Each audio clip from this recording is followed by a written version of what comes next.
एक समय की बात है, हंसी और मूर्खता से भरे देश में मिलो नाम का एक शरारती छोटा बंदर रहता था। मिलो हमेशा कुछ चंचल चालों में लगा रहता था, पेड़ों से झूलता था और अपनी लंबी घुंघराले पूंछ से अपने पशु मित्रों को गुदगुदी करता था। एक धूप वाले दिन मिलो को एक पेड़ पर लटका हुआ एक चमकदार लाल सेब मिला। सेब इतना रसदार और स्वादिष्ट लग रहा था कि वह उसे लेने से खुद को नहीं रोक सका। लेकिन जैसे ही मिलो ने पेड़ से सेब तोड़ा, उसे सेब के अंदर से एक छोटी सी आवाज सुनाई दी, रुको, मुझे वापस रखो।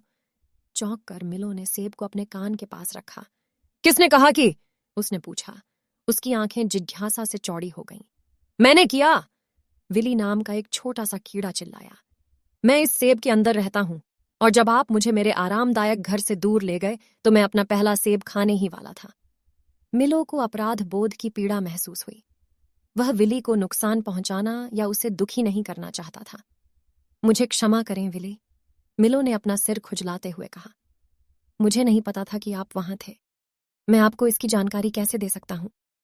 विली ने एक पल के लिए सोचा और फिर कहा, ठीक है मिलो, मेरे पास एक विचार है।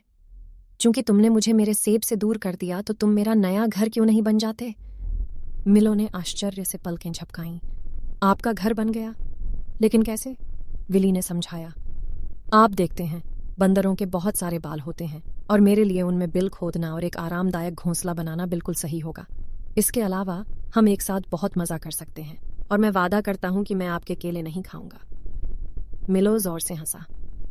घर में कीड़ा रखने का विचार सबसे मूर्खतापूर्ण बात थी जो उसने कभी सुनी थी।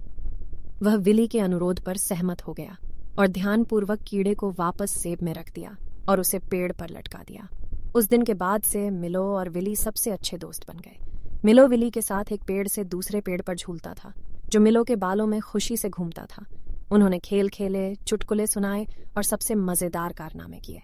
उनकी दोस्ती से जंगल के सभी जानवरों को खुशी हुई, जो एक दोस्त के लिए कीड़ा लिए बंदर को देखकर हंसने से खुद को नहीं रोक सके। और जब भी मिलो को शरारत महसूस होती, विली सेब से अपना सिर बाहर निकालता और उसे अभिनय से पहले दयालुता और सोच के महत्व की याद दिलाता।